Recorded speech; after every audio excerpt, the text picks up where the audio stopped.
প্রিয় দর্শক, আপনারা দেখছেন বেঙ্গলাই টিভির বিশেষ আয়োজন সত্যের সন্ধানে। আপনাদের সাথে আছি আমি একেএম গোলাম সারোয়ার।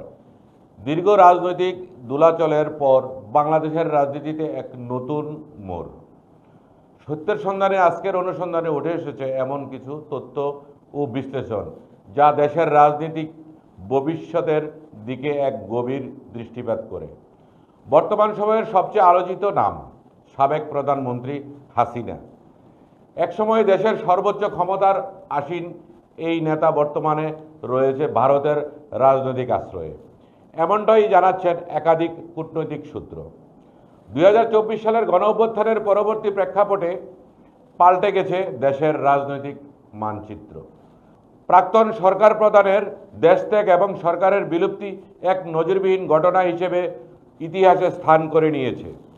হাসিনা সরকারের সময়কালে সংগঠিত নির্বাচনী অনিয়ম, প্রভাবশালী কর্তৃত্ববাদী নীতিমালা এবং ডিজিটাল অপব্যবহারে অভিযোগ নিয়ে দীর্ঘদিন ধরে জনমনে অসন্তোষ সৃষ্টি হয়।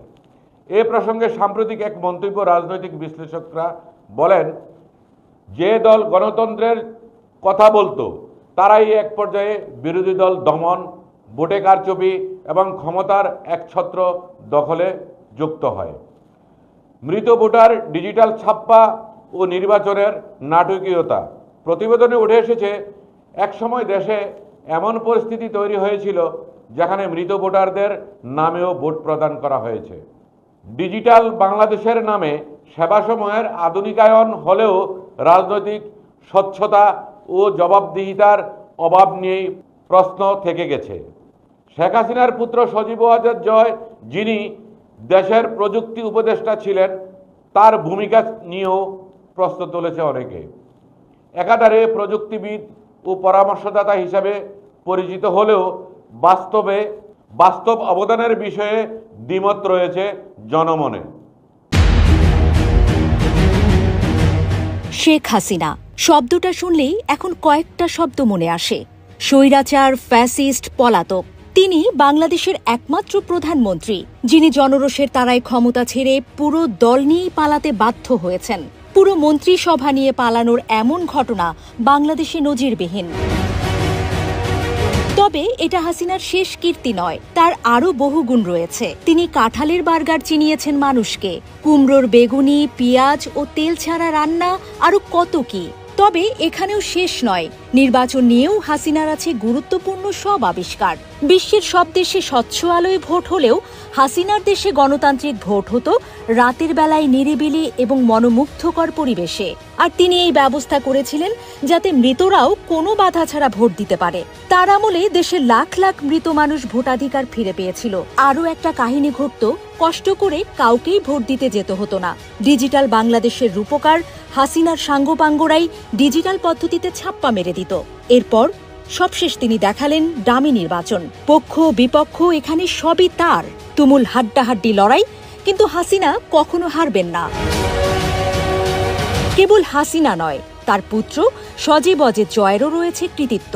তিনিও একাধারে প্রযুক্তিবিদ, বিজ্ঞানী। তার হাত ধরেই নাকি ডিজিটাল হয়েছে বাংলাদেশের। মায়ের প্রযুক্তি উপদেষ্টা হিসেবে কোটি কোটি টাকা বেতনও নিয়েছেন এই বিজ্ঞানী। তবে প্রযুক্তি বা বিজ্ঞানী তার অবদান কি, সে কথা কারোরই জানা নেই। এ এক চাঁদের হাত, চন্দ্রপাড়াতে মেধার ছড়াছড়ি। তবে বেরসিক মিমবাজরা জয়কে আবার ডাকেন 5,500 বিজ্ঞানী বলে। এবার তুমুল দুই মেধাবীর দেখা হচ্ছে দিল্লিতে। সবাই চোখ বড় করে সেদিকে তাকিয়ে। জয়ের ডিজিটাল পরামর্শ আর তার মায়ের ডামি আবিষ্কার, দুই মিলে আবার কোন বিরল ঘটনা ঘটে সে দেখতে অনেকেরই তর সইছে না। ভারতীয় গণমাধ্যম বলছে, হাসিনা পুত্র সজীব ওয়াজেদ জয় দেশটিতে যাচ্ছেন, মায়ের সঙ্গে সাক্ষাতেরও সম্ভাবনা রয়েছে তার। খবর সত্যি হলে দীর্ঘদিন পর পলাতক স্বৈরাচার মায়ের সঙ্গে তার প্রথমবার দেখা হতে চলেছে। গত আগস্টে বাংলাদেশে গণ অভ্যুত্থানের জেরে পালাতে বাধ্য হন শেখ হাসিনা। আপাতত তিনি ভারতে আশ্রয়ে রয়েছেন। সেখানেই ছেলে জয়ের সঙ্গে তার দেখা হতে পারে বলে সূত্রের খবর। সদ্য আওয়ামী লীগকে নিষিদ্ধ করেছে বাংলাদেশ সরকার। তার পরপরই জয়ের সফর। অনেকেই বলছেন হাসিনা আসলে বুঝতে পারছেন না তিনি কি করবেন।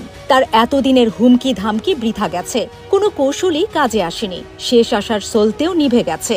আওয়ামী লীগের কার্যক্রম নিষিদ্ধ হওয়ার কারণে এখন অন্ধকার দেখছেন শেখ হাসিনা। তাই মাছের মায়ের মতো দরদ নিয়ে তিনি জয়কে ডেকেছেন, যাতে তার ডিজিটাল পরামর্শে কোনো এক পথ পাওয়া যায়।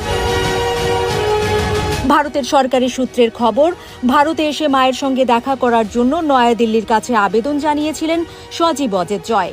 গত বুধবার ভারতের পররাষ্ট্র মন্ত্রণালয় তার ভিসার আবেদন অনুমোদন করেছে। চলতি মাসেই তার দিল্লি আসার কথা। আপাতত এখানেই রয়েছেন শেখ হাসিনা। শোনা যাচ্ছে প্রথমে দিল্লি আসবেন হাসিনা পুত্র, সেখান থেকে কলকাতায় আসতে পারেন তিনি। এখানে আওয়ামী লীগ নেতাদের সঙ্গে বৈঠক করার কথা তার। যদিও জয় আওয়ামী লীগের কোনো গুরুত্বপূর্ণ পদে এই মুহূর্তে নেই। তবে পরিবর্তিত পরিস্থিতিতে মায়ের পাশাপাশি তিনিও সদ্য নিষিদ্ধ হওয়া দলের হাল ধরবেন কিনা তা এখনো স্পষ্ট নয়। এতদিন দেশের বাইরে থেকে ভার্চুয়াল মাধ্যমে দলকে নেতৃত্ব দিচ্ছিলেন মুজিব কন্যা শেখ হাসিনা। কিন্তু সম্প্রতি নিষেধাজ্ঞা জারি হওয়ার পর আওয়ামী লীগের অনলাইন কার্যক্রমও বন্ধ। এই পরিস্থিতিতে জয়ের আগমন দলে কী প্রভাব ফেলবে তা নিয়েও গুঞ্জন শুরু হয়েছে।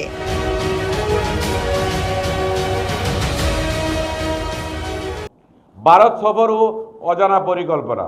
তথ্য অনুযায়ী সজীব ওয়াজেদ জয় বর্তমানে ভারতে রয়েছে এবং তিনি নয়াদিল্লিতে মায়ের সঙ্গে সাক্ষাৎ করবেন বলে জানা গেছে। ভারত সরকারের অনুমোদন ক্রমে তার সফর এবং সম্ভাব্য কলকাতা যাত্রা এসব মিলিয়ে রাজনৈতিক মহলে ফের গুঞ্জন শুরু হয়েছে। নতুন করে প্রশ্ন উঠেছে, আওয়ামী লীগের নিষিদ্ধ হওয়ার পরে জয় কি দলের হাল ধরবেন, নাকি এটি কেবল পারিবারিক পুনর্মিলনের একটি পর্ব?